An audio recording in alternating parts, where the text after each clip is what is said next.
Hello, everyone. Welcome to another episode of the Belonging Shift podcast, where we have conversations on leadership, community, place, and the future of belonging. I'm Mantej Singh, founder of Belonging Co., which is a social and cultural inclusion consultancy based here in Sydney, Australia. And in this podcast, I'm bringing in guests that are working across Australia, across the world, to build trust, participation, inclusion, and belonging in the services, organizations, and communities they're helping shape. And it is my pleasure today to have with me Gilbert Rochecouste from Village Well, who I have been a big admirer of and have interacted with in the placemaking space, where I have spent some time over the years. And so welcome, Gilbert. It's so glad to have you. Great to be here, Mantej, and thank you for having me. Fantastic. So we'll get to talking to Gilbert about belonging in the placemaking space and his take on what's shifting, what needs to shift, and what probably needs not to happen. But Gilbert is a renowned expert globally in placemaking. He's worked for over 30 years in the placemaking space. Even, I guess I can say, Gilbert, before even if it was called placemaking, you were doing this work. And Gilbert has led from shopping centers to community-based placemaking globally, the world, and we will explore that in this podcast conversation today. So let's get stuck into it. Gilbert, welcome again. It's great to have you here. Fantastic. Looking forward to having a great chat, Mantej. Thank you. So Gilbert, let's get started. Can you just tell us about who you are, what do you do, and why does a sense of belonging matter to you in your area of work? Great question. Thanks, Mantej. Look, my name is Gilbert Rochecouste. I founded Village Well in 1992 when, as you said, we're a placemaking organisation. We weren't called a placemaking organisation in its early days. We were really community activists and community enablers, as you said, Mantej. The name just came a little bit later. And I was born in Mauritius. I'm of French, African and Indian descent, so I see the world with many different eyes. And I suppose being born in a village in Mauritius was really where the DNA and the story started. You know, it's the old saying, it takes a village. And I think the future of the world and where it's going, like we have a primal connection to living in a village. We did that for tens of thousands of years. And so my passion has always been around how to bring people together, how to bring people together to create good things and how to bring people together to create safe, vibrant, flourishing communities for all, and that it's welcoming for all. So it's been a journey of almost 35 years and over 2,000 communities and cities. And for me, what's been important, Mantej, is the glue of community, is that sense of connection, and we would call it a sense of belonging. And I've always called it the glue. You know, when you find a community that is connected, deeply connected, and knows itself, they're very resilient, they're very collaborative. They know who they are. They know who they're not. They have a clear vision of how to work together, and it's something that I'm very interested in, because I'm interested in the human condition and how we can unleash creative potential of people's creativity to do good. And I think we're in this interesting time where we're in between stories. You know, one of my teachers, Joanna Masick, says that we're in the time of the great turning, moving from an industrial growth society that we've had for a few hundred years to a story that's life-sustaining. We know this story just does not work for everyone. It's a broken story now.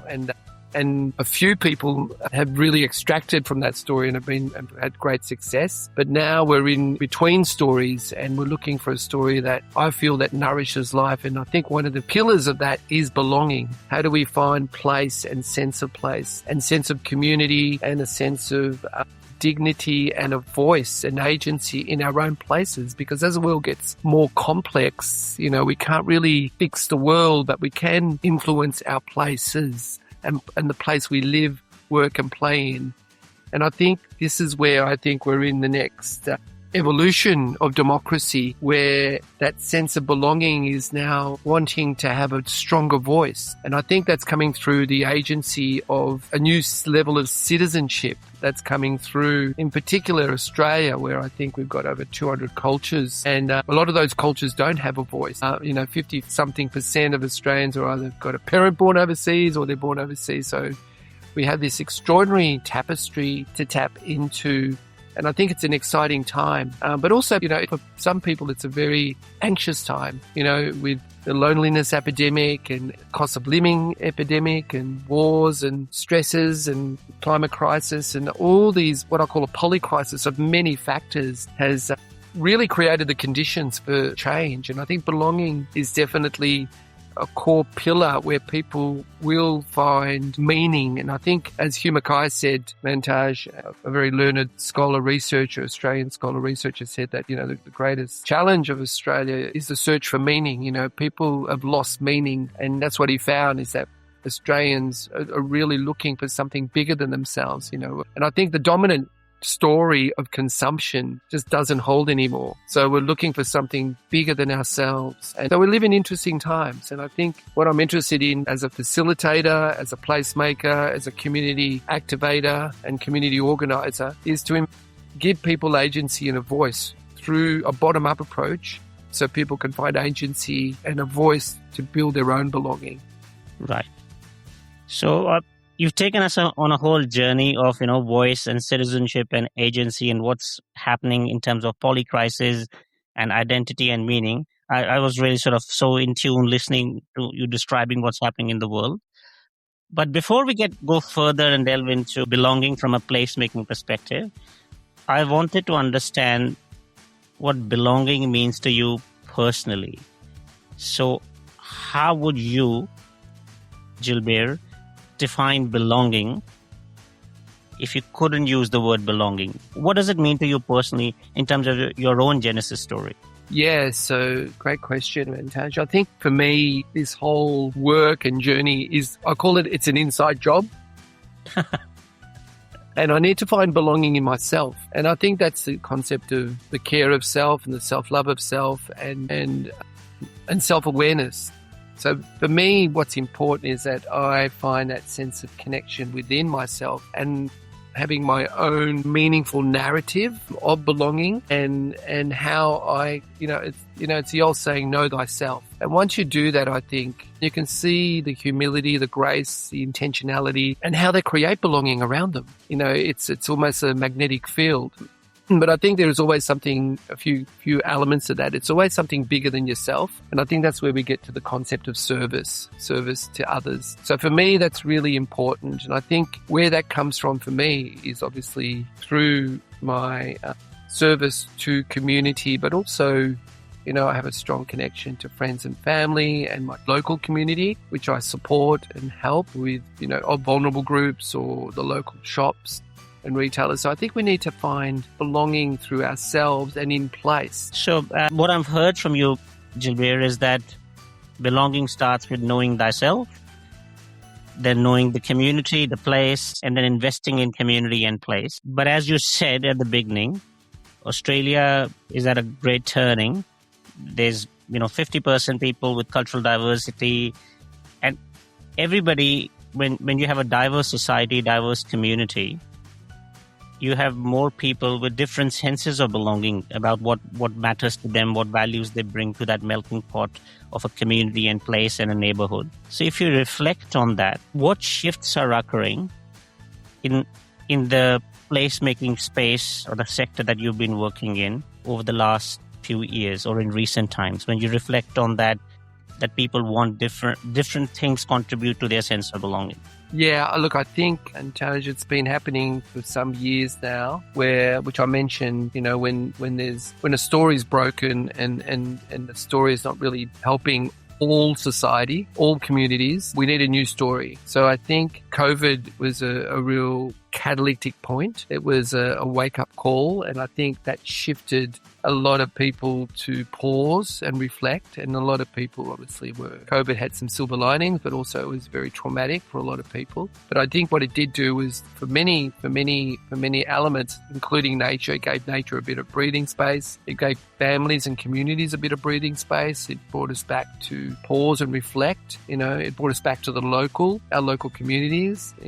We saw hundreds of thousands of verges being illegally planted because we couldn't go anywhere. We planted seeds and plants on our nature strips, and we talked to our neighbours, we shared food. So when you think about that as a catalytic point, I think we're emerging into a concept called the new local. It's birthing the concept of a new local and a new belonging. As I said before, as the world gets more complex, the only thing that we can influence is our place and is our local community. And, one of the crises of Australia is the crisis of loneliness, as I said before. So I think people want connection, and where we're seeing the grassroots come into be now, and local communities and local artists through culture, through festivals or local markets or local rituals. They want to find forms both online and in place to connect. But more than connect, find some form of meaning. So ultimately, I think what we're finding is that in our cross-cultural lens, we're seeing a lot of these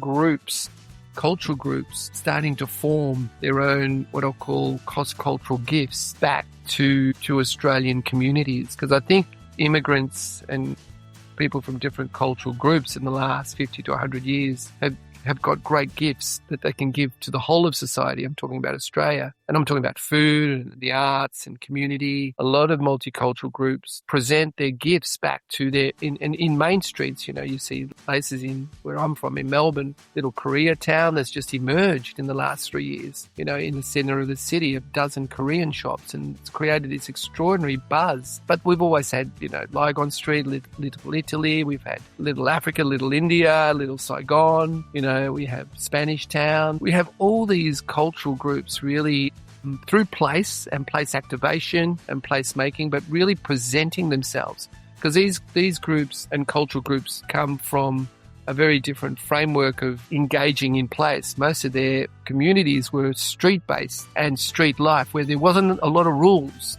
back in Africa or Asia or in India. We just did stuff. And look, there's a reason why we have good planning, but we've sanitized our environments where we've lost that sense of imagination and spontaneity and pop-up things happening. And so, we need to rethink our models of planning and design and architecture and city making through placemaking, because there will be places where, where potentially we're creating environments for 500,000 people, but 60% of that community will be from this Indian subcontinent. What does that actually mean culturally for cemeteries and rituals and cultural retail and street life and religious anchors and parks? But how do we create harmonious connections with all the different cultures? So there's the great opportunity for our time and a great challenge, because there's a lot of blocks that's stopping a lot of that creativity to be unleashed and that voices to be unleashed. Thanks, Gilbert. I'm going to build on what you just said from two perspectives. The first question is, when you say that, there's more diversity and we need to understand and embrace street life and empower people to activate places is essentially what you're saying, and design places for new emerging diverse communities. In that context, would people who are not diverse or not culturally diverse or living in Australia for a long time, would they feel that they are losing something because places and spaces are being designed differently or activated differently, and it's sort of challenging their sense of belonging? Is there a chance of that? Well, I think there is, and we have to be very mindful of, we don't go to the extreme. We have to build places for all people. And I think this is where the concept of public anchors are really important, and that's for everyone. Like, I'm talking about a public piazza or public parks or public cultural anchors we all use. But in these public, say, piazzas or agoras, we can have many different cultures having festivals and celebrations in that. They're gathering places, really. And I think it's the key. That's the key. It's really designing gathering places. And I think, Mantej, last time I spoke to you, one of our projects we did for the GPT group, Lend-Lease, was Rouse Hill. I know you live not too far from that, but, the concept... I'm very close and I'm very fond of it. I go there regularly. There you go. But, it's a very rare space in Australia because most shopping centres are big boxes and are very sanitised and closed off and they're placeless. But Rouse Hill was created with a main street, with a piazza, with a library, a secret garden and lots of open air. They planned public transport as part of that, connectivity. It's very walkable. So that is the seed, I think. Many cultures live around Rouse Hill, but they have a cross-cultural sort of festival program. And when we help design and create the activation plan and brief the designers in that, making sure that the art reflected at the place and the essence, that became that in itself was a town. It wasn't a shopping centre. It became a village. So that's the key, I think, to make sure that everyone's welcomed. And I think when there is a critical mass of a cultural group, let's not sanitize the shopping centre and make it what I call very beige, because what I think is that we need to create street life, but also share and activate the needs of that community. And if, say, they're either Asian or from Africa or, say, from the Indian subcontinent, we need to have their needs met. And that could be cultural food, cultural fashion, cultural retail, cultural events, but only on a component, not all of it. But this is where I think when we do research with the Anglo communities from Australians who've been here for 3 or 4 or 5 generations, especially in the cities and sometimes in the country towns, they love their Indian restaurants, their Chinese restaurants, they love their festivals. Sometimes they have, in a place in Sydney, I've forgotten its name there, they've got a Japanese garden, but, they have a Japanese festival every year. All of these things create a sense of diversity, but also celebration and embracing difference. There's always going to be a small group that doesn't want change, Mantej, and that's just in every society. But on the whole, Australians are very, embracing of newness of different cultural groups. And we need to really be on our toes with that at this moment, because globally we're sort of getting a push towards right-wing thinking and anti-immigration.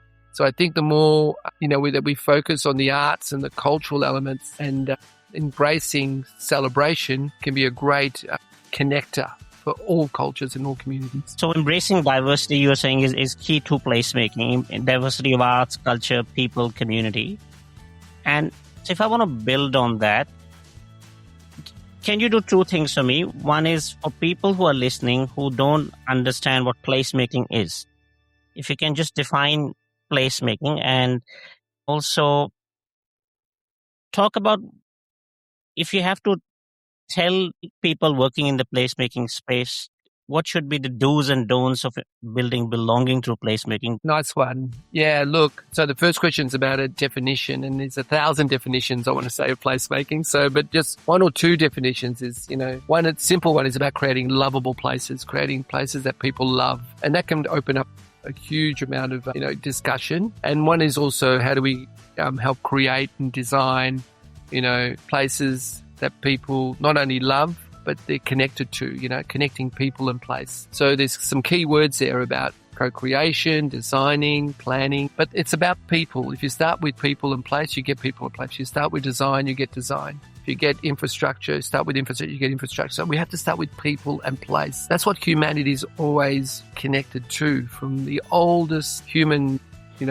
gathering and habitats and cities of yesteryear. Is like we really come together to share stories and exchange. And those key exchanges are economic exchange. It could be a market or local shops. It could be social exchange. And that could be through, connection to people on the street, your community. It could be cultural exchange through activation and also, festivals and the arts. It could be also ecological exchange where there's trees, there's parks, there's gardens. And there could be spiritual exchange, where the art inspires you around Indigenous thinking, or there's a church ground where you can have a little space where you can just reflect for everybody. You know, these things are all important, those 5 pillars. Ultimately, what we want, something I'm very passionate now, that we need regenerative placemaking. We need to put back more than we take out, because placemaking in the past has been extractive. And for your audience, what I mean by regenerative is putting back more than we take out. But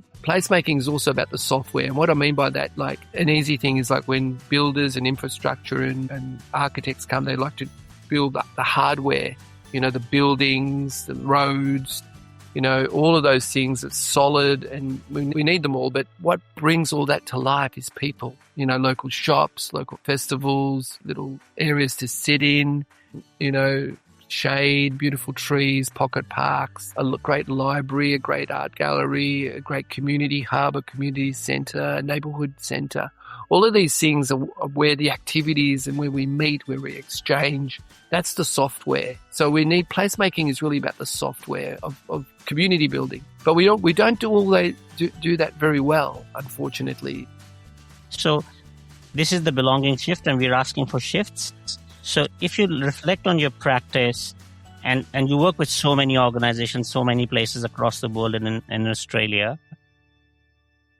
what are the top 3 or 5, if you want to indulge and go to 5, shifts that you would want people in government, in the development sector to make? Things they're not doing properly and that you would want them to shift or flip or do differently. What's your top 5 tips or shifts you want people to make?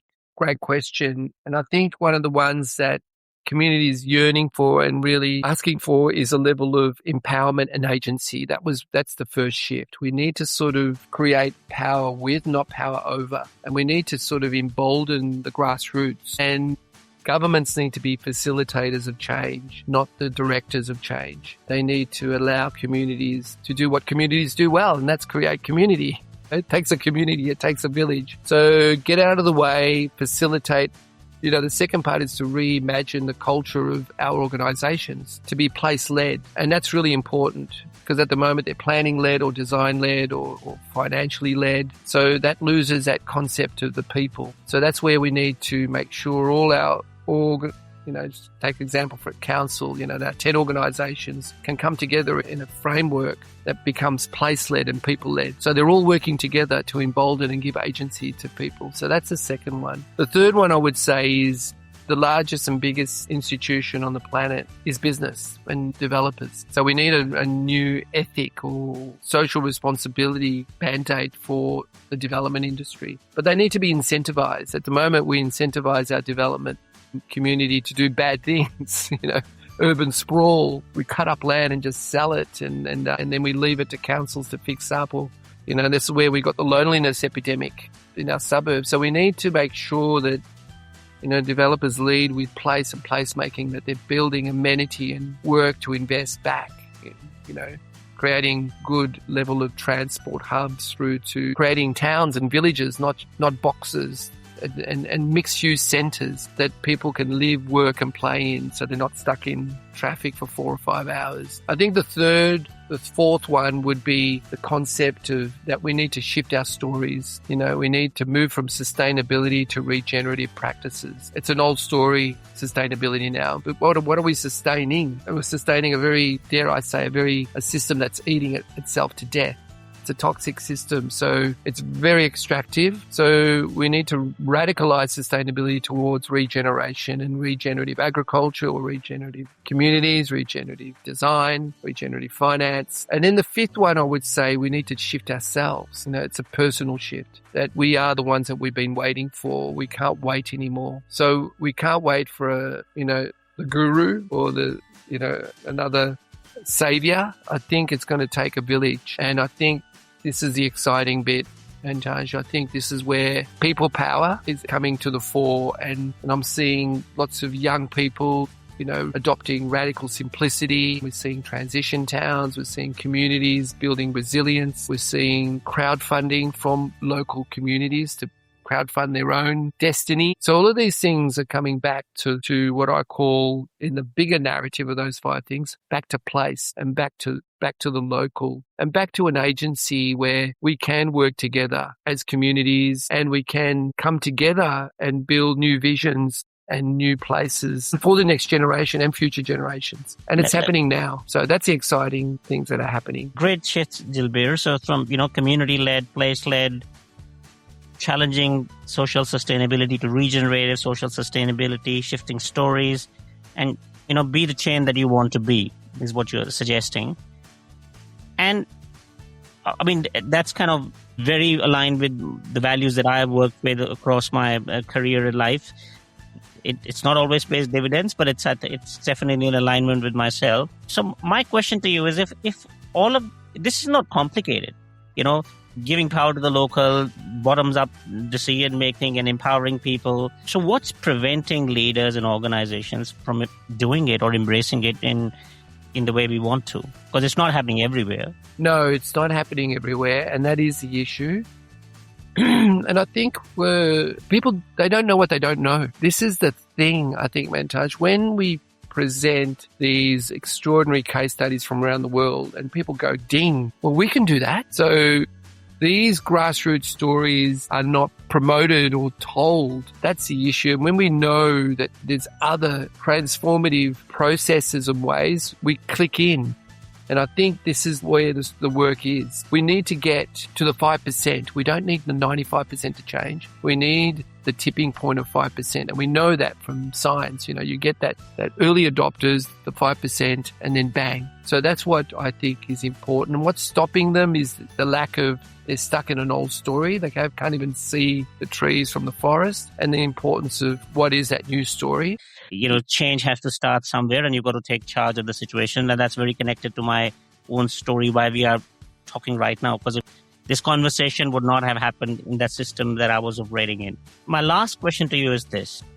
If you had 2 minutes and you had the top 10 developers, the top 10 top of government people and people listening, and you had to say, in order to build belonging through placemaking, and as we build cities and infrastructure in places, this is my message and advice to all of you about building a country, a place with diverse communities. This is what I want you to do to build a sense of belonging. What's your message? Well, if I had the top 10 developers in front of me, I would actually target their collective self-interest gene, and that's the only way you're going to change, because I used to manage the biggest shopping centre in Australia, Chadstone Shopping Centre, and it's all about self-interest. So, but let's talk about collective self-interest. So if they can make $1 and make more money, this is the way I would say it, that there's a new generation of what I call cultural creatives and consumers coming into the fore. And what they're really wanting is the good life. And if you can create the good life in creating beautiful places that they love and sticky places that they can stay longer in, that's full of meaning and connection, great coffee, great food, a great day economy, a great night economy, beautiful spaces, and give them opportunities to do good for the planet and themselves around the inner life and the outer life, you're going to make $1 squillion. And if you don't do it, you're going to be out of the game. And the smart developers get this in Australia and they're onto it. And so doing good is good for business. Doing good is good for the planet. Doing good is good for our inner selves and also our families, our friends and our villages. Thanks, Gilbert. And if instead of developers, you had the top 10 government people, the top of the department secretaries, and same advice? Well, I would say to the government people is that the future is about creative bureaucracy. And what that means is really your role is to facilitate, and your role as to create healthy people and healthy citizens. And your role is to open up and create a new system of governance that unleashes the creative potential of the local, of people. Simplify everything and bring it back to empowering individuals and communities and empowering resilience on the local level, including small business. And building that resilience is the future and key to great, what I call creative local governments and, larger governments. If you can do that, you're really landing in the sweet spot of your greater goal as a government official to create great, healthy citizens and healthy places and a healthy planet. I think that's a You can't get better than that in finishing a podcast. So healthy people, healthy places, healthy planet, and give more than you take, and create spaces where people have a good time and are able to do good for the planet. So I think that's beautiful, Gilbert. Very well said. And thank you for your time. And thanks to everyone for listening to the Belonging Shift podcast. This podcast is brought to you by Belonging Co., which is a social and cultural inclusion consultancy here in Sydney, Australia. If this episode sparked a new idea, challenge, or possibility, share it with someone in your network. Stay connected for more conversations and practical insights on leadership, inclusion, community, and the future of belonging. And Gilbert, let's stay connected and build healthy places for healthy people who are doing good for the planet. Thank you, Gilbert. Thanks so much, Mantej. All the best.